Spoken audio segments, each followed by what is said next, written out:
Cast your mind back to the night of the 29th of June, 2006 in Nuremberg, Germany. Portugal versus the Netherlands. A round of 16 World Cup match that began as a football contest and ended as something much closer to a street fight. 4 red cards. 16 yellow cards. A referee who lost control so completely that the game became known by one name alone, the Battle of Nuremberg.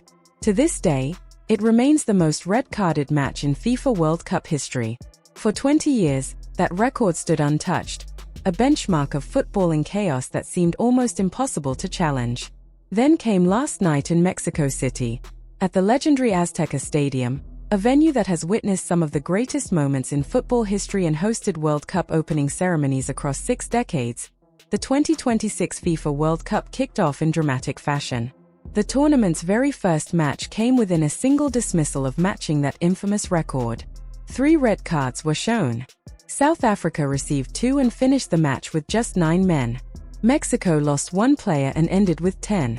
What began as a celebration of football slowly descended into a fiercely contested battle that left fans, pundits, and players stunned. The evening had started in spectacular fashion. Shakira performed the tournament's official song, marking her 4th World Cup opening ceremony appearance, a record she alone holds. Mexican rock legends Mana electrified the crowd, while Andrea Bocelli's powerful performance brought a rare moment of silence to the packed stadium. Then came the surprise appearance of Salma Hayek, sending the 83,000 spectators into a frenzy. The atmosphere was unforgettable. The stage was set perfectly, but as the celebrations ended and the football began, the tone shifted dramatically. Mexico eventually won 2-0. On paper, it looks like a comfortable victory. The reality was far more chaotic. What unfolded inside the Azteca was a match filled with controversy, tension, and moments that will be remembered long after the final whistle. Mexico 2, South Africa 0. On paper, it looks like a comfortable opening night victory. In reality, the story behind that scoreline is far more complicated. The first goal of the 2026 FIFA World Cup arrived inside the opening 10 minutes, born from a defensive mistake by a South African side that had already endured one of the most chaotic build-ups of any team at the tournament.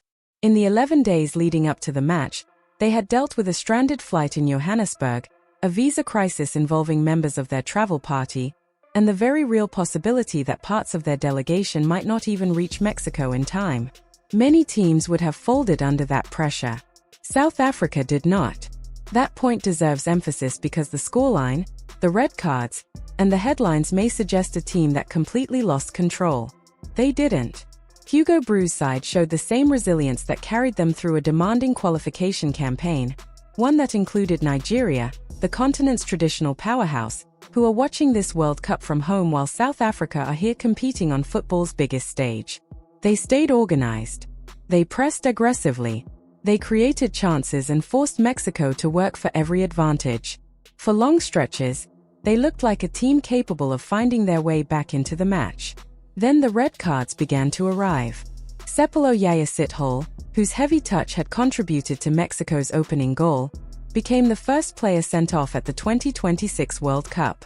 The dismissal added another layer of tension to an already heated contest. South Africa were now trailing and reduced to 10 men. The mathematics of the game had changed dramatically, yet they kept fighting. And that resilience says something important about the character of this team. Mexico sensed the opportunity and pushed forward. Then came the moment that transcended tactics, controversy, and even the result itself. Raúl Jiménez entered the match and wrote one of the most emotional chapters of the tournament's opening night. At 35 years old, playing in his 4th World Cup, Jiménez scored his first ever World Cup goal in the stadium he grew up dreaming about. As the ball hit the net, he pointed toward the sky. Tears filled his eyes. More than 83,000 people inside the Azteca understood exactly what they were witnessing. Because this was about far more than football. In November 2020, while playing in England, Jiménez suffered a horrific collision that left him with a fractured skull. Emergency surgery followed. For months, there were serious doubts about whether he would ever play professionally again. But he fought his way back. He wore the protective headguard that became a symbol of his recovery. He kept scoring. He climbed to third place on Mexico's all-time scoring list with more than 45 international goals. Then, in the months before this World Cup, tragedy struck again. Jiménez lost his father, the man who had supported him through every stage of his journey, from childhood dreams to career-threatening injury and an extraordinary comeback. And on football's biggest stage, with the world watching, he dedicated his moment to him. When Raúl Jiménez scored, pointed toward the sky, and broke down in tears, he was doing what footballers do when the weight of an entire life suddenly becomes too much to contain within a goal celebration. He was thinking of his father. In that moment, inside the Azteca Stadium, surrounded by 83,000 roaring fans, Jiménez stood where generations of Mexican football legends had stood before him. He had finally scored his first World Cup goal at the age of 35, 6 years after a devastating skull fracture nearly ended both his career and his life, and only months after losing the man who had supported him through every step of that journey. It was one of those rare sporting moments that transcends football. And then, almost immediately, chaos returned. South Africa launched a dangerous counterattack through Mothobi Mvala. Mexico defender Cesar Montes attempted to stop the move and brought him down just outside the penalty area. The referee reached for his pocket. Red card. Mexico were reduced to 10 men. Just like that, the opening match of the 2026 World Cup had produced 3 red cards. South Africa were down to 9 players, Mexico to 10. It was the joint second highest number of dismissals ever recorded in a World Cup match, just one short of the infamous Battle of Nuremberg in 2006. The final minutes looked less like the polished showcase FIFA had envisioned and more like a test of how much disorder a referee could manage on football's biggest stage. That referee, Brazilian official Wilton Sampaio, became part of the story himself. For this tournament, FIFA introduced a new communication system allowing referees to explain VAR decisions directly to the crowd through stadium microphones. The idea was simple: greater transparency. The reality was less successful. When Sampaio used the microphone to explain South Africa's second red card, much of the stadium struggled to understand what he was saying. Within minutes, clips of the announcement flooded social media. A system designed to provide clarity had instead created confusion.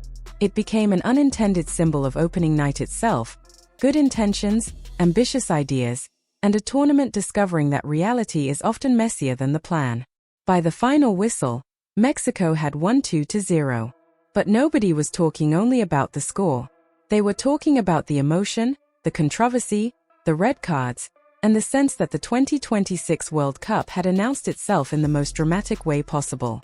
The organization that governs football in Europe stepped in and handed a major final to the referee whom the World Cup's host nation had effectively turned away from one of the biggest nights of his career. The contrast did not go unnoticed. It was discussed, debated, and will become part of the story of this tournament, right alongside everything that happened on the pitch.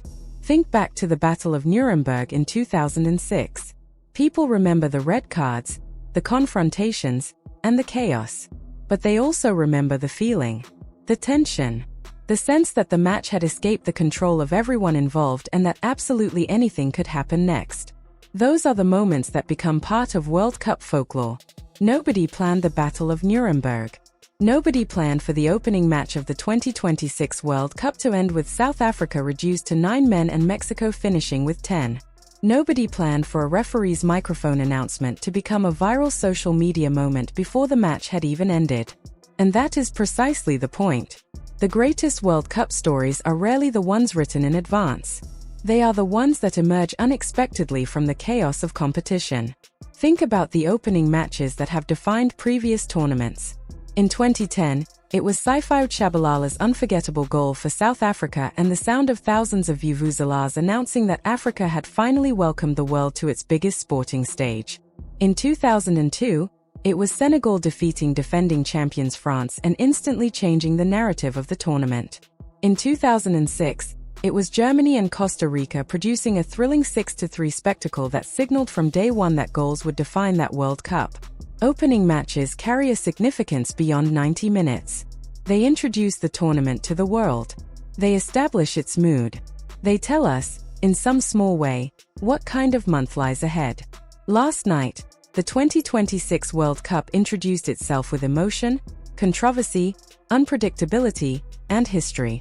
It introduced us to Gilberto Mora, a 17-year-old who became the youngest North American player ever to appear in a World Cup. Born after the 2006 tournament itself, he stepped onto the pitch at the Azteca and wrote his own piece of history before most people had even learned his name. It gave us Raúl Jiménez, a man who survived a life-threatening skull fracture, fought his way back to elite football, endured the recent loss of his father, and then scored his first World Cup goal at the age of 35. One gesture toward the sky said more than any interview ever could. It gave us a South African team that overcame travel disruptions, visa complications, and immense pressure, only to finish the night battling with 9 men in one of football's most iconic stadiums. And it gave us everything else: the red cards, the confusion, the debates, the viral moments, and the questions that will continue long after the final whistle. None of those things were part of a carefully scripted opening ceremony. Yet all of them became part of the World Cup. Because that is what this tournament has always done. It takes carefully laid plans and collides them with human emotion, pressure, ambition, and chance. Out of that collision comes something no organizer, broadcaster, or governing body could ever fully predict. So what did last night's match tell us about the tournament ahead? Was the chaos a warning? Or was it a promise? Whatever the answer, one image will endure. A 35-year-old striker standing in the Azteca Stadium, tears in his eyes, pointing toward the sky after scoring the goal he had spent a lifetime waiting for. In the end, that may be the only thing that truly matters. If you enjoyed this video, leave a like, subscribe for more thoughtful football coverage, and let me know your thoughts in the comments below. Because football at this scale is never just a tournament. It is a moment in time. And last night, at the Azteca, the 2026 World Cup announced itself to the world.